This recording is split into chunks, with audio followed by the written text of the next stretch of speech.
Hi, hello, and assalamu alaikum friends. Welcome to Afsheen Recipes. இன்றைக்கி நம்ம recipe சேனலில் sambar tiffin sambar எப்படி செய்கிறதுன்னு பார்க்க போகிறோம். இட்லிக்கு தோசைக்கு எல்லாம் சைட் டிஷ்ஷாக நம்ம நிறைய வெஜிடபிள்ஸ் சேர்த்து செய்ய போகிற சாம்பார் தான் நம்ம பார்க்க போகிறோம். இந்த சாம்பார் சாப்பிட ரொம்ப டேஸ்டியாக இருக்கும். ரொம்ப சீக்கிரமாக செஞ்சிடலாம் வாங்க. 1/4 கிளாஸ் அளவுக்கு துவரம்பருப்பு எடுத்திருக்கேன். 2 சின்ன சைஸில் வெங்காயம், ஒரு பெரிய தக்காளி எடுத்திருக்கேன், 4-5 பூண்டு பல் எடுத்திருக்கேன். இது எல்லாமே நல்லா வாஷ் பண்ணிவிட்டு நம்ம குக்கருக்கு மாற்றிக்கலாம். ஒரு 6-7 விசில் விட்டு ஆஃப் பண்ணி வச்சுக்கோங்க. தாளிக்கிறதுக்கு ஒரு பச்சை மிளகா, ஒரு வெங்காயம் சின்னதாக கட் பண்ணி வச்சுருக்கேன்.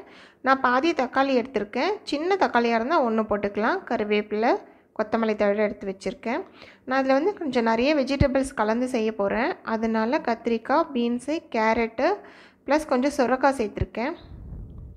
சுரக்காய் சேர்க்கறதுனால சாம்பாருக்கு நல்ல டேஸ்ட்டு கிடைக்கும். ஸோ அதனால் நான் சுரக்காவும் சேர்த்துருக்கேன். இது கூட தாளிக்கிறதுக்கு 2 காஞ்ச மிளகா, கொஞ்சமாக சோம்பு எடுத்து வச்சுருக்கேன். இப்போது ஒரு பாத்திரத்தில் ஆயில் சேர்த்துக்கோங்க. கடுகு, உளுத்தம்பருப்பு போட்டு வெடித்ததுக்கப்புறமா 2 காஞ்ச மிளகாவை இது கூட சேர்த்துக்கலாம். நான் வெறும் ஃப்ளேவருக்காக மட்டும்தான் இது சேர்க்குறேன். அதனால் நான் அது கிள்ளி போடலை. இப்போது நம்ம இது கூட சோம்பு சேர்த்துக்கலாம். நார்மலாக நம்ம சாம்பார் செய்யும்போது சின்ன சீரகம் தான் போட்டு தாளிப்போம். ஆனால் டிஃபன் சாம்பார் செய்யும்போது சோம்பு போட்டு தாளிங்க. சோம்பு போட்டு தாளிக்கும்போது ஒரு நல்ல வாசனை கிடைக்கும். ரொம்ப டேஸ்டியாகவும் இருக்கும் சாம்பார்.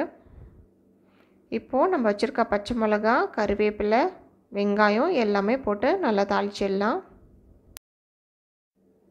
இது நல்லா எண்ணெய் கூட கலந்து போகிற மாதிரி நல்லா கலந்து விட்டுடலாம்.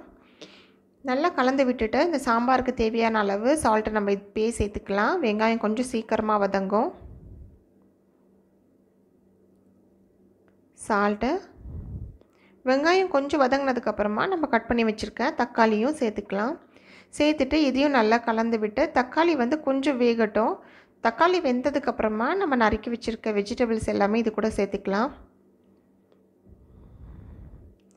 வெஜிடபிள்ஸ் ரொம்ப பெரிய சைஸாக இல்லாமல் கொஞ்சம் நார்மலாக இல்லை கொஞ்சம் சின்னதாக கட் பண்ணிக்கோங்க. இப்போ மசாலா சேர்த்துக்கலாம். கொஞ்சம் நேரம் வதங்கினதுக்கப்புறம் மஞ்சள் தூள், மிளகாத்தூள், சாம்பார் பவுடருக்கும் நான் ஆல்ரெடி ஒரு வீடியோ போட்டிருக்கேன். அந்த சாம்பார் பொடியை தான் நான் சேர்த்துருக்கேன். சாம்பார் பொடி டிஃபன் சாம்பாருன்றதுனால நான் ஒரு ஸ்பூன் கிட்ட சேர்த்துருக்கேன். இதே நீங்கள் சாதத்துக்கு செய்கிறீங்கன்னா 2 ஸ்பூன் அளவு கூட சேர்த்துக்கலாம். ரொம்ப டேஸ்ட்டாக வாசனையாக இருக்கும். இப்போது நம்ம சேர்த்துருக்க காய்கறிலாம் வேகிற அளவுக்கு கொஞ்சம் தண்ணி சேர்த்துக்கலாம். தண்ணி சேர்த்துட்டு அந்த காய்கறி நல்லா வேகட்டும். அதில் ஒரு பாதி அளவு வெந்ததுக்கப்புறமா நம்ம ஏற்கனவே வேக வச்சு வச்சுருக்க பருப்பு, வெங்காயம், தக்காளி எல்லாமே இருக்கு இல்லையா, அதை நல்லா மசிச்சு இது கூட சேர்த்துக்கலாம்.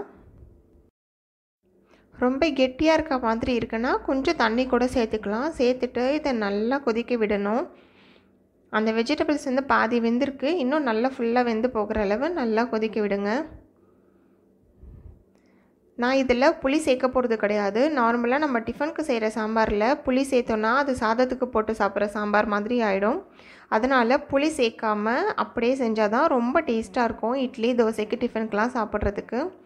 இப்போது ஆல்மோஸ்ட் நம்ம சாம்பார் ரெடி ஆகிடுச்சு. நல்லா கொதித்து முடிஞ்சிருச்சு. இந்த பதம் இருந்தால் எனக்கு சரியாக இருக்கும். அதனால் நான் இப்போது கொத்தமல்லி தழையெல்லாம் தூவிட்டேன் கடைசியாக.